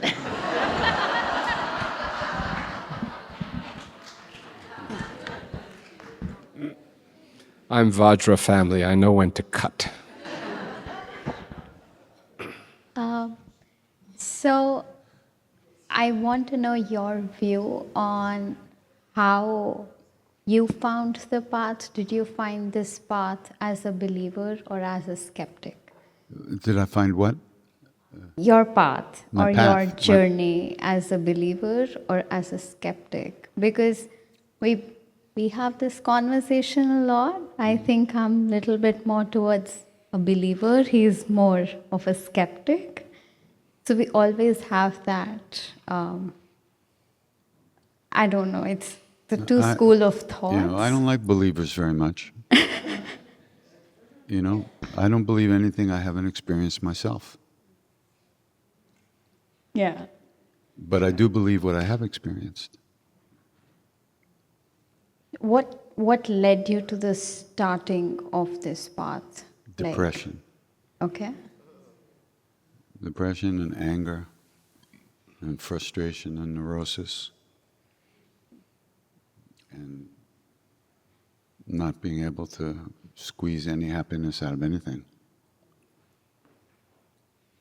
that lasted more than a minute or two. And then I ran into Ramdas, and then it all became real. The minute I walked into the room where he was sitting, I knew that whatever I was looking for was real, it was in the world, and you could find it. Then I really got depressed, because where was it? Yeah. But that was the first moment of the rest of my life, because that turned out to be what I call Maharaji, my guru. That was when I felt that for the first time. So it just happened. It wasn't, there was that longing in me to find something, but which is kind of a prerequisite. We all have that. But it wasn't believing or not believing or being a skeptic or not being a skeptic. It was just life. Like there are times when I experience something and I feel there's more to it. More to what? What do you mean? Everything. When you are in meditation or you are chanting. Uh-huh. And then there are days of negative thoughts where everything feels meaningless and then there's no meaning to anything. There's just a lot of confusion, You just keep letting go of the thoughts. They're just thoughts, but you believe them. Why? Who told you you're supposed to believe what you think? Other people who believe what they think. That's who told us. But that's not the case at all. They're just thoughts. You notice you're thinking, and you come back to Ram, or whatever you're doing, to the moment, to your breath, to something. You're not required to believe every thought. You're not even thinking them, you're just becoming aware of them as they flow through your awareness. But we think we're thinking. It's crazy. It's not true. We just think we think that. So you just need to do more practice, that's all. And recognize that thoughts are just thoughts. We don't know where they come from, we don't know where they go. But we think they're real. We think they're real, and we think we're thinking. And we think we are who we think we are, which is total insanity. But most of us spend a lot of time thinking we are who we think we are. And so we suffer from our heaviness of our stories that we tell ourselves about ourselves and about the world. And they're just stories.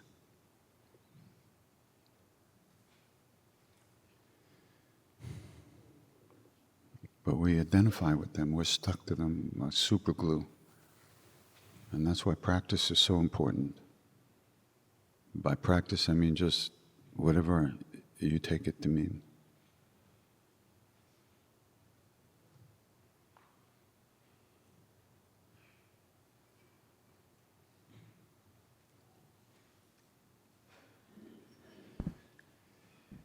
Hello. I have a question because I have a teacher. I'm doing some meditation and internal family systems work with that by someone who been around Buddhism. And one thing that he said, I don't know if he quoted someone or he said this, but I find it really interesting, is that nirvana is the same as samsara. Not opposite each other, but the same. And it just, it's come, I'm curious to see what you feel about that, if that is a Buddhist philosophy somewhere. All I know is from my experience that sometimes when I'm really calm and peaceful, I get to that place, I also feel a great deal of grief. And sometimes when I'm grieving, seriously, grace will come. And kind of feels mystical, but maybe it's just not as mystical as it seems.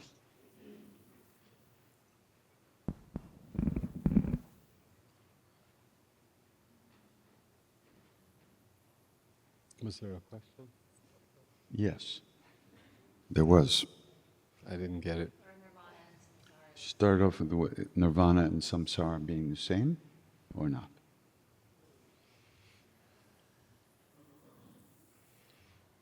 Nirvana and samsara are essentially the same. One is the recognition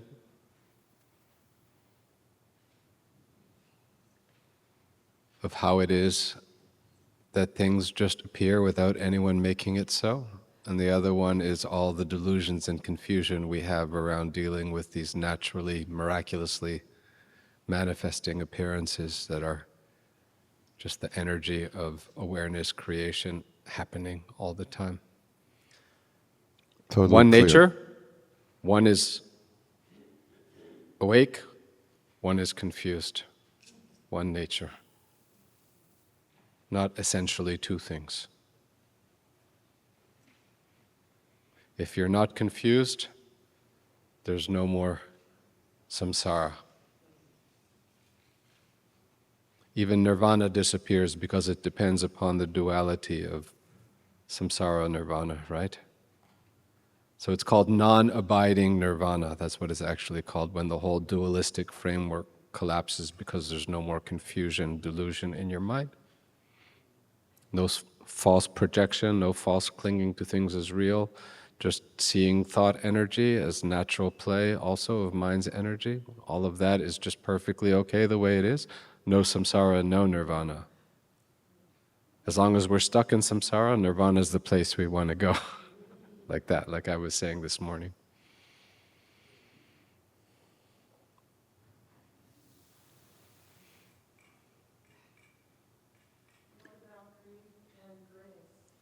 Yeah, every time you find a way to let go fully into whatever you're experiencing, even if it's uncomfortable, there's a grace in that, and you can experience that as grace, absolutely.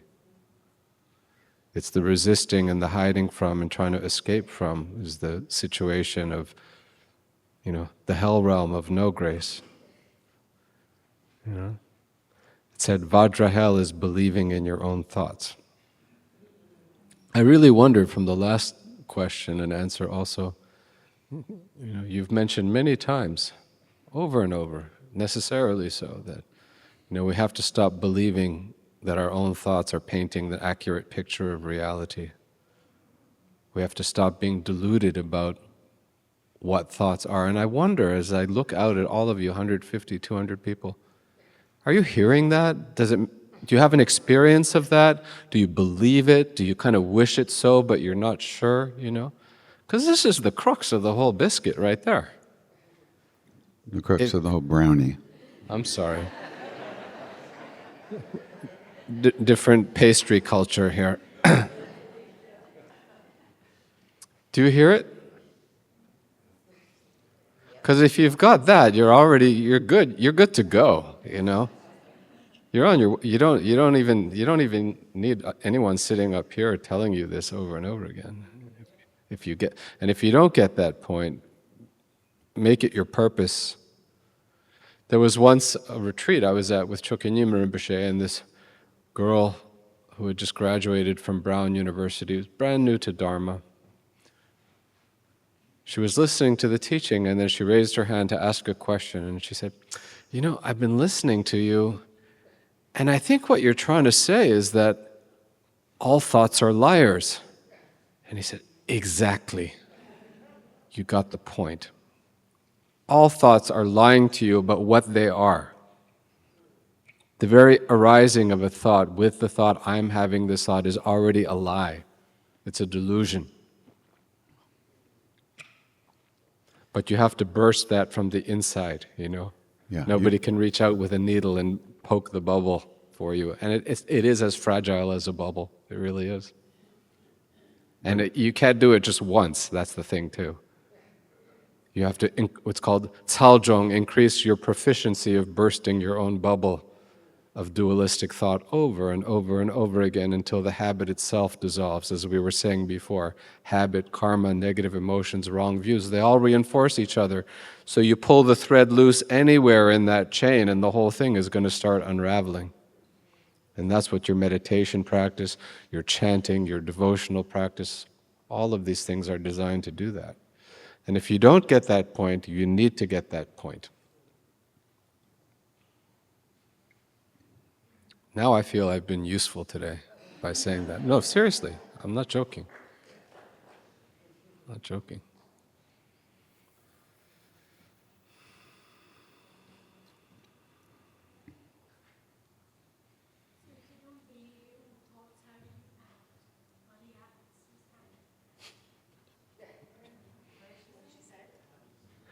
The relative world is still happening. You can play the game, it doesn't mean you have to believe in it.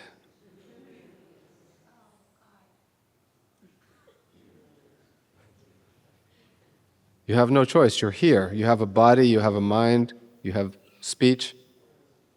You have to use them, but you're going to use them to either free beings from suffering or recreate suffering. Those are your two choices. Speaking as a foundationalist Buddhist, those are your two choices. Once you know it's a game, you have all these other possibilities of what you can do. You know, if you're not just dealing with your own hope and fear and projections all the time, you actually hear other people. You hear all the information that the world is sending to you all the time. You're paying attention. You're resonating. You're responding. You're not reacting. Right? Doesn't mean you stop doing things.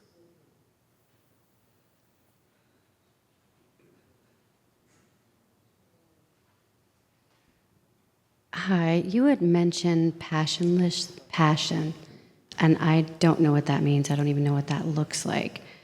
Can you expound on that, please?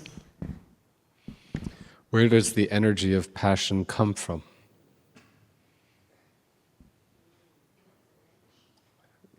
Speak into the microphone. I want to say within, but is that not correct? What do you think? I feel like it comes from within. Okay. So it's part of your nature. Yes. So is that a problem? If it is a problem, what makes it a problem? Energy. Everything is energy, right? There's nothing solid here. Nothing. Everything is one form of energy or another. Sometimes it's moving more slowly, sometimes it's moving more quickly. I was going to say this morning, some people have slow karma, some people have fast karma. Some people have slow dharma, some people have fast dharma, right? So where does the energy come from? It's coming from you, nowhere else. So if you can understand, even in the slightest way, that your own essential being is good, is pure, is uncorrupted, right?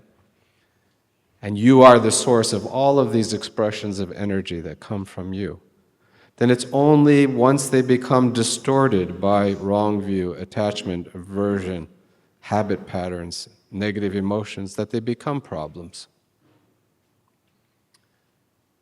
You should read the Manjushri Tantra. It's very good on this point, talking about the qualities of the Buddha Manjushri, saying how he is obstinately fierce and how he has the anger without aggression and he has passionless passion. This is making this point over and over again in all these different ways, and there's commentary on that. Maybe it will help you conceptualize that.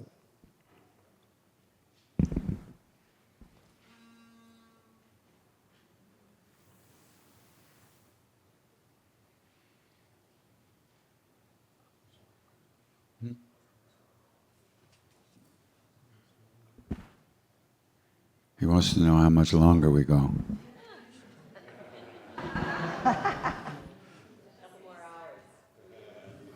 "37 minutes. Or less. Hi. I think my answer to this question lies within what you just said about not believing my thoughts, but how I'm having trouble living with unanswered questions when a beloved passes away. Like questions I have that will never be answered in this lifetime or ever. And maybe it's like the need to know. Maybe I'm struggling with, if I know the answer to these questions, then I'll be happy. Then I can forgive. Then I can move on.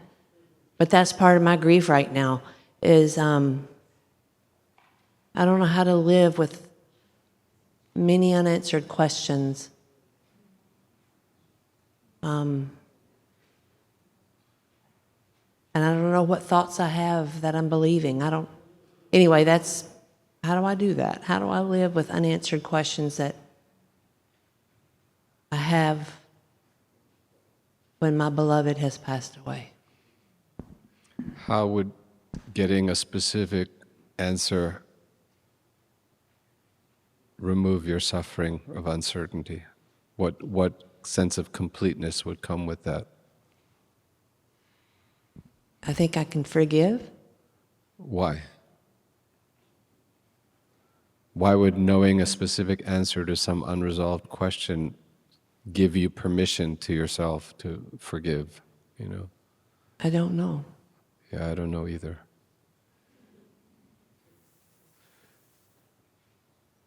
I think I would feel complete in my grief. I think it would complete something.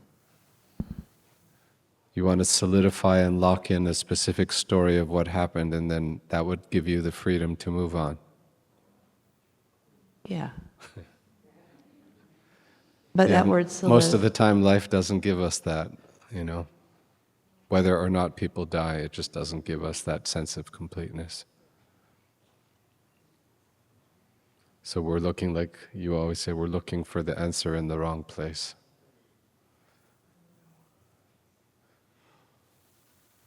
We want it all to just make sense in the way we want it to make sense, right? Yep. Yeah. Sounds like you're setting up the rules of the game in a way where you're necessarily going to lose. But you're making the rules. Yeah. Yeah. Thank you. Imagine a different game, of thought in your mind where the rule is, if I can finally just be comfortable with uncertainty, then I win. That's a more interesting game. Well, it's a game that might allow you to feel better. There's no guarantee of ever finding an answer, that's adequate to make everything okay and give us permission to let go. We can let go now. My problem, the way my brain works or my thought process works, is I can see everything from so many different points of view that I end up in that place where there's just no way to choose among them and say this one is more valid than the others, because they all have validity from their own point of view. Every problem, I can see so many different ways of looking at it. Then what do I do? And then I need to be okay with not deciding and just accepting that this is how things happen. There's no one story that rules all the other stories. That's not how it works. Right? Yeah. You can also try to be kind to yourself and give yourself a break. You can do that. We're not good at that usually, but when you're faced with a situation that the only option is giving yourself a break, then maybe you can get to that, It's okay. It's okay.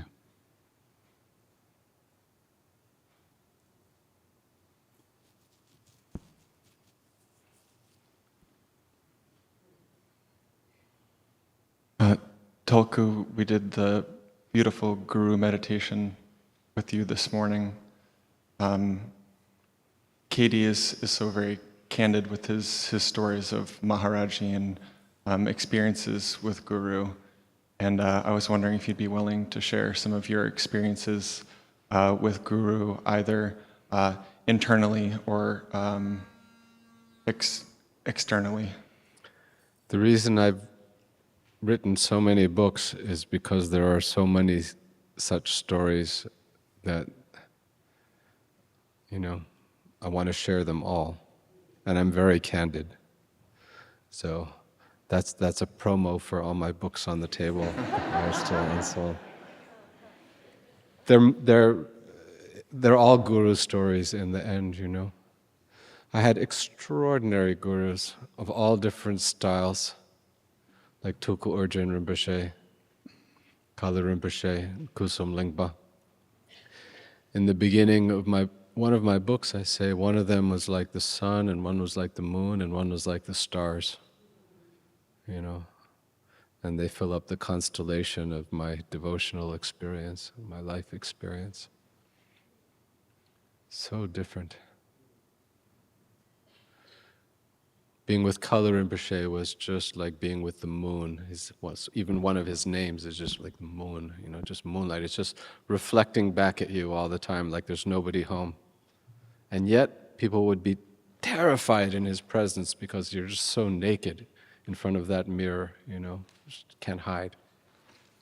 And Tulku Origin is just like the sun, just he would use the example of sunlight when describing how to transmit the pointing out instruction on the nature of mind. He says the sun is just shining, and anytime a window's open, then a beam of light can go in that window, It's just its natural job is just to radiate, and then it's received wherever it's received. And he was like that. He was just always radiating that state of being.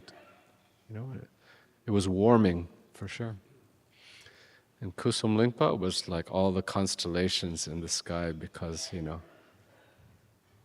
there's a lot of them and they do all kinds of things and you never know which one you're going to get. And you better be on your toes, your mental toes, your awareness toes every moment because you're going to get knocked over. Very different kind of style. But there's a lot of stories, so many stories. I was thinking the other day about this idea of a miracle.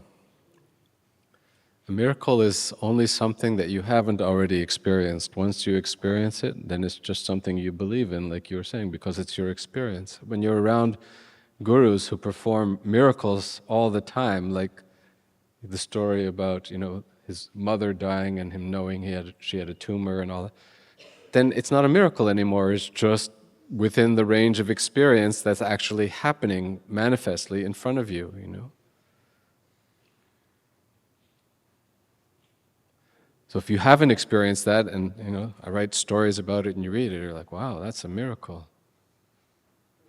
But if it's just happening, then it's just normal.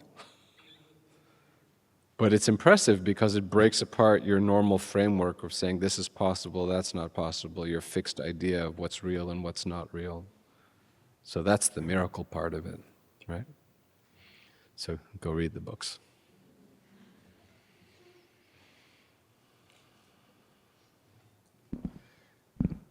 Thank you for doing this, both of you.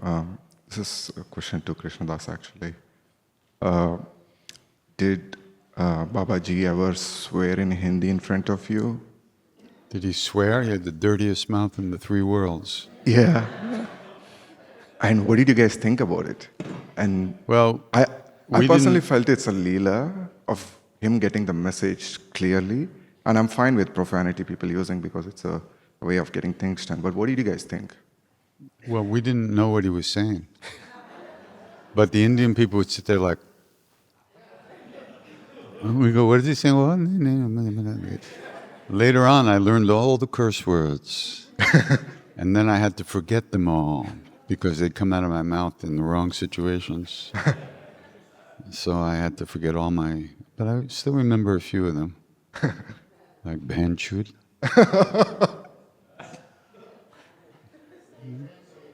Never mind. There'll be some translation. That's only for those who know. And on and on and on. But he saw everything, he knew everything. So, and they didn't take it as abuse, it was teasing, and it was actually a sign that you were really close, that they could talk to you like that, at ease and open, without any, completely informal. Because it was always informal around, there was no formality at all. I have another question. I know we spoke extensively about thoughts. I understand we are not our thoughts. It's a machine that generates. And that's the purpose of brain, to generate thoughts, to keep you safe and probably propagate. The question is, but isn't the thought itself a creation? I mean, isn't the idea of thoughts are layers is also not a thought? I'm trying to understand in our daily use, right? Trying to understand is thinking, goddammit. Yeah. I mean, that's the mind, right? Yeah. No, that's thinking.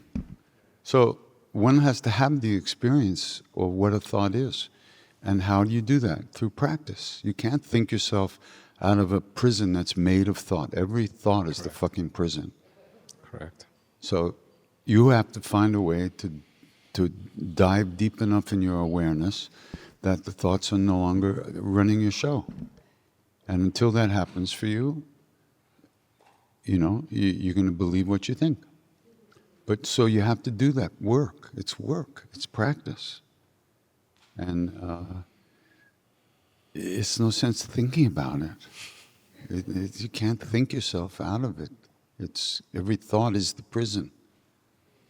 So If you're really smart, then you really could think for a long you time. can finally arrive at the thought that says you can't break out of your thoughts with thoughts. You can reach that conclusion with your thoughts. You can. But then you can't stop there. But then you think about that. No, then you give up. If then you really give up. can give up. That could happen, but you have to really see There's it. a You whole have to system of experience it. Buddhist philosophy that works that way, the prasangika madhyamaka. Just think to the point where you finally have to conclude, there's no other conclusion but that your thoughts are incapable of solving anything about the nature of who you are and what the nature of reality is. Thoughts can bring you right to that point, and then you have to meditate. And then you can meditate. Then meditation actually happens. It's different. Some people need to convince themselves, and they have to go through years and years and years of this kind of thinking before they'll finally accept that they have to give up using thoughts as the way to discover reality. Yeah, Other people don't need to do that. They can just see their guru one time and they're good to go. But most of us are in the middle. In the middle. True. But the guru but your life actually is arranged for you to lead you to happiness, to lead you to the truth. But you do need to pay a little attention to what's going on. I mean, we're here to recognize who we are, but we're too busy. And that's the cultural programming that we have to kind of gradually let go of.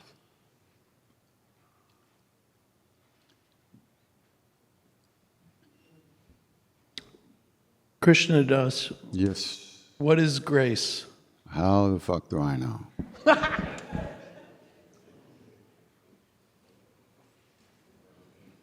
I said to, there's, Maharaj used to say to us, he used to tease us, he used to say, I have the keys to the mind. He said, I could turn your minds against me. Well, don't do that. And he would laugh. He said, I'll transfer you. Like you wake up one day and like, what am I doing in India? I'm going to go home and maybe I can get another year of eligibility on the basketball team. But he said, I have the keys to the mind. So I said to Siddhi Ma once, I said, Ma, Maharaj said he has the keys to the mind. So to me, that means that I am where he has placed me every moment. I am where he wants me to be or where he puts me, moment by moment. So, is it all his doing, or do I have to make some effort? I mean, what's the deal? Is it all his grace, or is it my effort required? And she said, Krishna Das, it's all grace. But you have to act like it isn't. Beautiful. Done deal. Nothing's happened. Nothing's ever going to happen. We're not even here. There's nobody here. There's only one of us. That's grace. But we don't know that. So our effort is required. Grace is like the natural state of things, which we are inside of, but we're not aware of it. So to become aware of that presence and that being, that truth, that we have to pay some attention.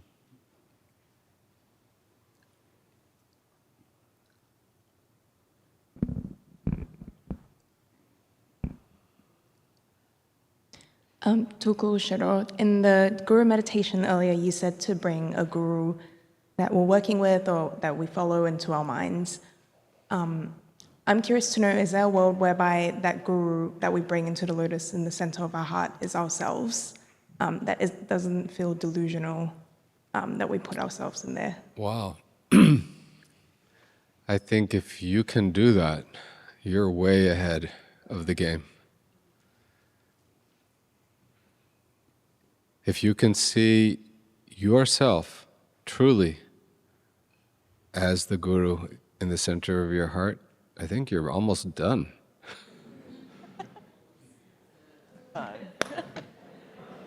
I'm a little skeptical. I'm a little skeptical because if I don't know you, sounds a little bit made up. I'm saying if you really can do it, you know. Yeah, because when you said to bring a guru into the center, I just saw myself putting myself there. Mm-hmm. But when I was imagining it, like, I guess it's to what you said, it's like I was struggling to really see myself there, even though in my mind I was like, I wanted to put myself there. Mm. And I saw myself in like my Burning Man costumes, trying to sit in the middle of this lotus. You know, there's a guru yoga that Tulku Urgyen, one of my teachers, wrote for himself. He didn't want to do it. For many years, people asked him to write a guru yoga they could practice for him. He didn't do it. Finally, he relented and he wrote the most incredibly profound, simple, short, elegant guru yoga. I mean, it's astonishing how beautiful it is. But in this guru yoga, he says, because I am already, just as I am, the display of the three kayas of enlightenment, just see me as you ordinarily see me. Just dressed as I usually dress, looking as I usually look. Don't change anything, you know. Don't make me younger, older, more beautiful, you know, radiating light, nothing. And all of the great lamas, including Nyoshul Ken Rinpoche, who wrote a commentary on this, he said, this is the most profound guru yoga ever. The most advanced.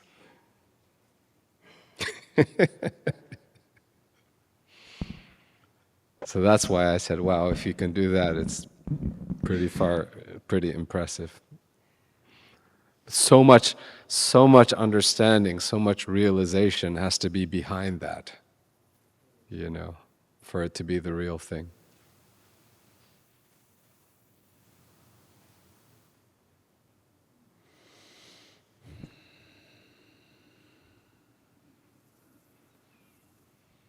Hi. Hi. I do a fair amount of abstract acrylic painting, and I'm fascinated where the ideas come from, and I'm wondering if in your minds there's a difference between ideas and thoughts.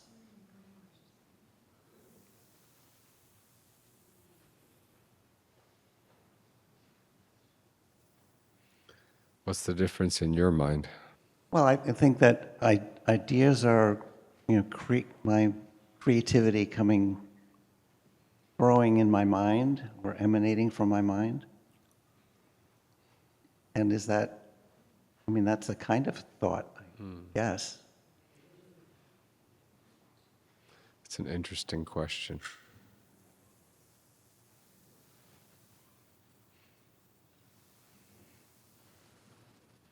I don't have a clue. I'm just relating it to my own experience. I don't have those kinds of skills, but I'm very good at writing and editing. And when I'm translating some profound Buddhist passage, and I find exactly the right word to say it in English, it doesn't feel like I've fabricated that through some kind of deliberate, conceptual, intellectual effort. It just comes from somewhere, and it feels right. And it feels very creative and empowering and rewarding all in itself, you know? That's it. That's what I'm talking about. I think that's what I thought, yeah. I think that creative capacity is always there even when you stop believing in the kinds of thoughts we're talking about as thoughts. Me, mine, like, don't like, this is happening, that's not happening, this is true, that's not true. Yeah. And it goes with what I was saying before about the nature of emotions and how they just arise as part of the energy of your being. That's also true with these different creative skills. They're also skills, capacities that are just innate within your particular way of being. And those not only don't stop, but they get better when the other stuff's not in the way. Yeah, I agree. One of the types of painting that I do, I call out of my mind painting.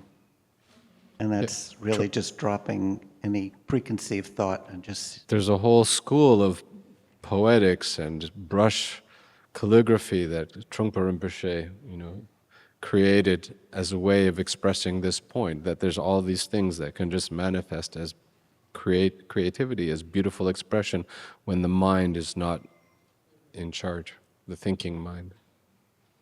Yeah. Everything can be like that, actually.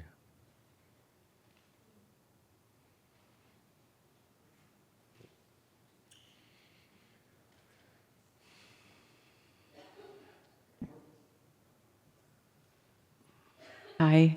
Hey. It's nice to see you, Krishna Das. What And about nice me? to meet you, Oh, too. thank you. Okay. I have a question that's been going in my mind, or that I've been thinking about, which makes me nervous to say out loud. When it comes to political issues right now, whether it's the war in the Middle East or what's happening in the United States, I notice that for myself, a lot of the time, I just feel a little kind of like I can't take most of it in, and I think I block a lot of it out. And I also have a lot of people in my life who are very, very preoccupied with it, dreaming about it and activated about it. And I know enough to think there's not a right or a wrong or a good or a bad. I think I'm wondering about whether there's another, how to see it, how to hold these reactions, how to make sense of these different reactions.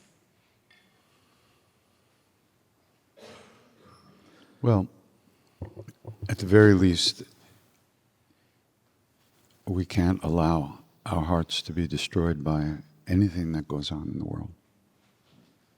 Nor can we allow our hearts to be deluded by anything that goes on in the world. And if we do, then we're useless to ourselves and other people. But we also can't allow our hearts to be disengaged from what's happening Absolutely in the world. not, no. Disengaged is not even an option. You can't be disengaged. You can try, but that's not disengaged. You're just avoiding. That's also a reaction. No, you have to find a way to navigate the situation that works for you.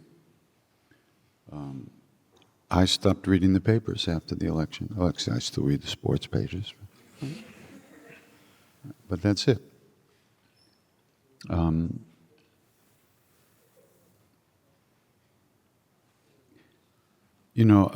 Many, many years ago, probably in the 60s, some devotee came to Maharaji and said, Baba, the world's in such a bad place. Can you imagine? I wish there was a great king who could take care of everything.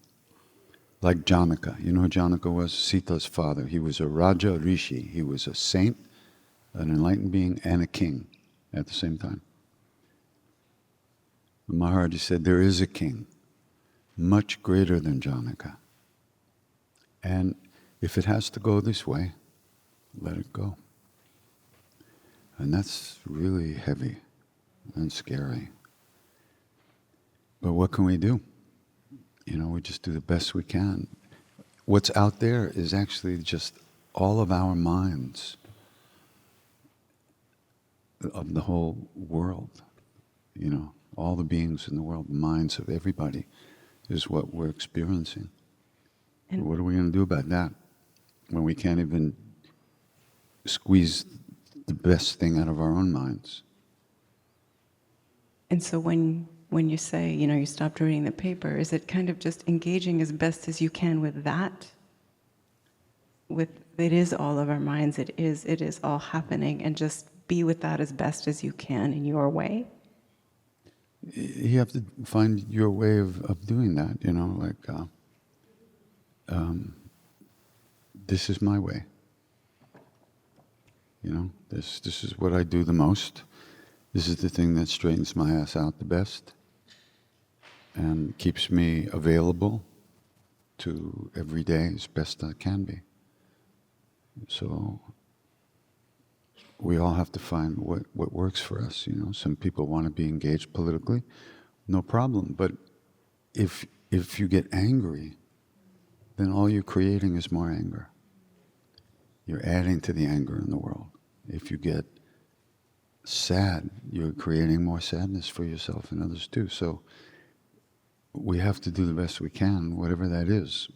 And there is the school of thought that says we are doing the best we can, and this is it. Which is, what are you going to do? So. The other day, I posted something on Facebook. I started with a prelude, and I said, I don't usually post anything about politics, but here goes. And I didn't even say anything judgmental. I just said, it really seems to be the case that Donald Trump is serious about annexing Canada. He's Canadian. But that's all I said. I said, this seems to be something that's really happening for us right now. And one of the first comments was from this guy who always likes to yank my chain, and then everyone yanks his chain in turn, And he said, Tulku Sherdor, you're really good at talking about Dharma. I'm sorry to say this, but I think you should stick to that because your understanding of politics is very unsophisticated. And at first I'm like, well, there he goes again. But then I thought, he's right. Because once I say something like that, even though from my side I didn't say good, bad, right, wrong, I'm just like, this is something we have to see is going on. It sparked so much emotional junk from people commenting on my post that I had no choice but to conclude that my saying anything at all was incredibly unskillful. I thought maybe I can help by speaking out and saying, do you all see that this is happening? No. Let other people do that job, and then they can argue with each other all day and all night about it. But me as a Lama, as Dharma teacher, saying something because I thought, okay, isn't the job here to reduce suffering and increase happiness? And maybe if I say something and people see this is it's going to create more suffering, it's creating a lot more conflict? No. No, not my specialty. If I say, oh, the mind is like this, the mind is like that, people are like, oh, yeah, thank you. If I say, Donald Trump should not annex Canada because the Canadians don't like it. Oh, you don't know anything about politics. Why don't you shut up? No, you shut up. No, you shut up. Doesn't help. No. I do the same with guru scandals. I just shut up about that on social media. I don't. Privately, I counsel people day and night. Publicly, shut up.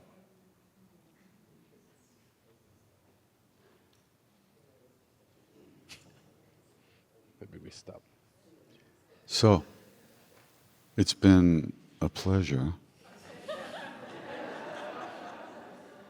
spending the afternoon with you. We will now retire to our respective places and reconvene shortly. Thank you. And let's say goodbye to Tulku. He won't be here. And thank you.